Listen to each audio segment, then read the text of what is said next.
Welcome. Today I want to tell you a little bit more about Agurotech's application.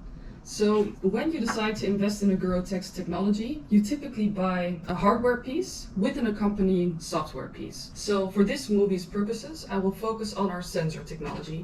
So this is a sensor. The sensor measures in the soil, measures water content, electrical conductivity, and temperature. And imagine, for the sake of this movie, that it's already installed in your field. You've already become a customer of Agurotech, which means your email address is authorized to use the app. The app can be downloaded on the Apple Store or in the Google Play Store. Once you download the app, you set up your farm. This typically takes a couple of minutes, and then you start by creating your cultivations, which are the cultivations in which your sensors are installed. You could use one sensor for like a small parcel. So when you become a customer, you've already been authorized to use the app. You typically start by creating your farm, creating cultivations, installing the sensors in the fields, and then the measurements will be generated and will be visible in the app. And today I'm going to explain to you how that looks. So let's start by looking at one of our customers who has 10 sensors.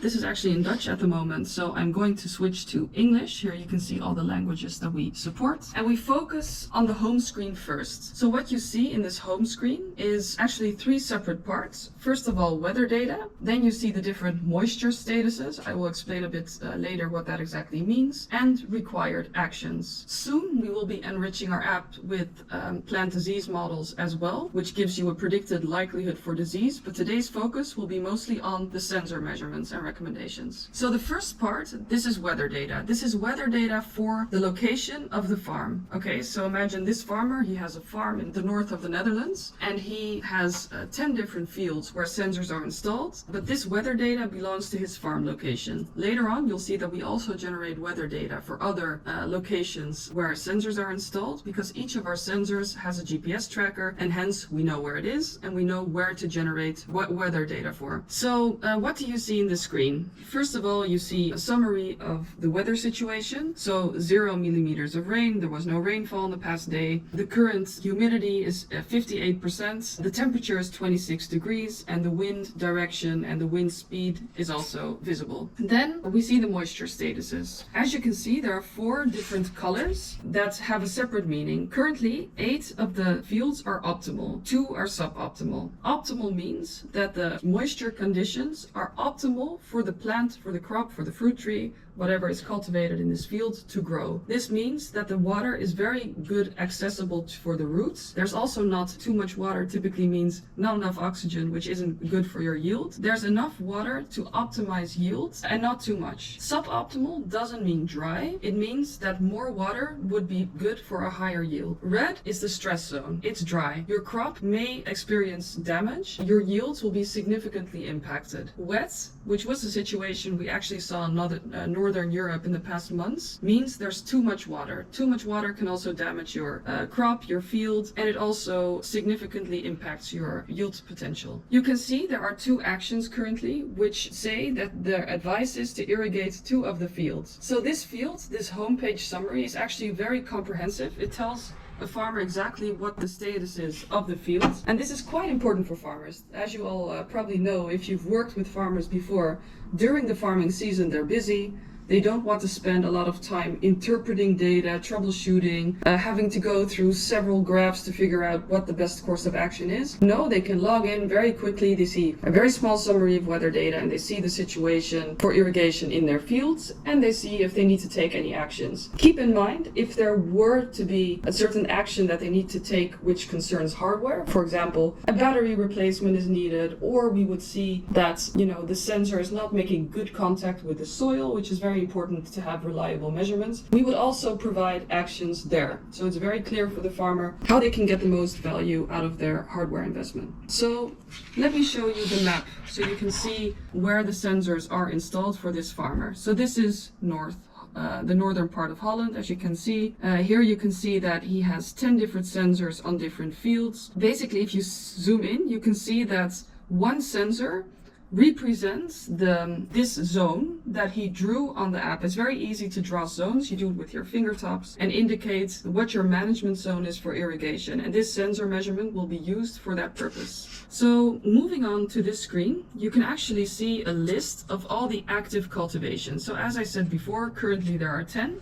This blue signal indicates that everything is working according to how it should. So the connectivity is good, there's no missing data, there's no hardware issues, we don't see any warnings or anything. Of course, this is how it, is in most cases. There's no issue, but if there were, you would see it here. These are the cultivations, and you can see that these have been named. And on the right side, you see the current moisture status. So now, let's say we want to go into one of these situations. So in this case, the plant is sowing onions, a very high yielding crop. It has been sown on the 29th of April. The current moisture status is suboptimal. It means irrigation is needed to go to the optimal moisture zone such that you can optimize your yield. The stage of the crop is in development. That means that it's no longer emerging, it's fully in development, but it's also not yet close to harvest. Then the current root length is assessed to be 14 centimeter.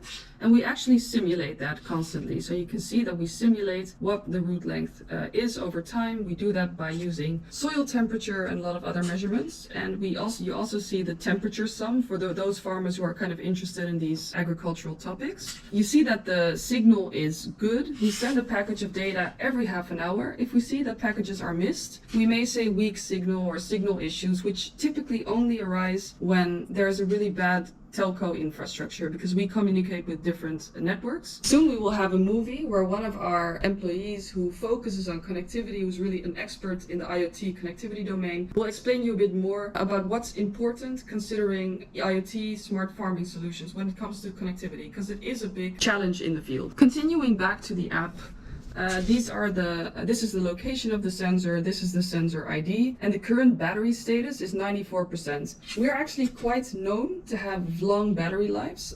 This has to do with the quality of the battery, but also how the battery consumption and power management is embedded in our technology. We have a spray plan in our app, which is actually something we added recently because we're already generating all the weather data for these cultivations. And we can actually give an advice on if it's the right time to spray, considering, different circumstances. So you actually see that between 2 and 4 o'clock, it's a good time to spray. But after, you actually see that the conditions become poor because it's raining. And typically when you're a farmer, you don't want to spray in rainy conditions. It can also be affected by wind or humidity. The reason is always presented as well. Then this table shows the measurements of the sensor. I showed the sensor at the beginning of the app, and you actually see that it is a short sensor. We have longer models as well. The moisture ranges in this case are quite close to each other. They're both around 24%. The temperature is a little bit higher when you go further into the soil. That makes sense because the soil actually it holds the temperature a bit more. So you see that it's less sensitive to cooling off or warming up, and it's been quite warm. And here you actually see the moisture status. So when we presented these colors before, so wet, optimal, suboptimal, and red, you can imagine that this is quite specific to the soil type and the crop. Every crop has different water demands, and every soil has different water holding capabilities. So a clay soil typically has pores which are much more water, they hold up water much more than a sandy soil. So typically a root system will have to work a lot harder to abstract water from these higher clay soils. Therefore, they also need more water because it's then easier for the root system to abstract water. So this is reflected in this graph. The red line is the moisture. You don't want the moisture line because that's what you see above to be in the red zone because that is crop stress. The orange zone means it's suboptimal. A little more water would be better for your yield. Green is optimal and blue is too wet. So going back in time, you can see that this farmer was in the optimal. So going back, you can see that this farmer was in the optimal zone, even a little bit in the too wet zone before. And recently it has become a lot hotter and warmer in the Netherlands. And you can see that the current moisture zone is slightly suboptimal. Hence, we advise to irrigate. So here you can see an irrigation sign. And we recommend to irrigate 22 millimeters, which we actually calculate by looking at what the soil and the crops need. We also predict what the moisture will be in the coming week. And what you can see here is that we are advising an irrigation, and you can actually see two scenarios. What will happen when you irrigate, and what happens if you just let the water content be what it is without irrigating. So, as I said before, we look at the local weather circumstances based on the GPS tracker's location, and we also display the weather information information here. So this is the millimeters of rain, this is the wind speed and minimum maximum temperature, and here is our irrigation advice. So we also do that for the future, and we constantly predict what the moisture content will be depending on rainfall, but also things like capillary rise, the water holding capacity of the soil, water flux, how much water will be covered by leaves, which is called the interception. So it's quite an advanced and dynamic model that we apply, but it gives farmers a good insight into what the moisture conditions will be 10 days ahead and how their irrigation planning could look. So here you can look at the moisture levels on 15 and 30 centimeters depth, and this gray icon means that this farmer has actually applied irrigation. So you can see here that the water shoots up on the different layers, and this is because an irrigation was performed. Over time, you can see that starting here, the moisture was quite high, but it went down, down, down. And you can see that on the 15 centimeter, so this is more the superficial measurement, it goes down much harder, which means it's probably quite dry. Here you can see electrical conductivity levels and the soil temperature over time, which has been relatively steady. So this level of detail is available for all cultivations. Here you can go to settings and you can, for example, invite users. So you can invite users to participate in the app. We have an unlimited number of users that are allowed currently. You have historical information. So for every season you use the sensors, your history will always be available in the app. So imagine that you want to look back at the moisture status last year.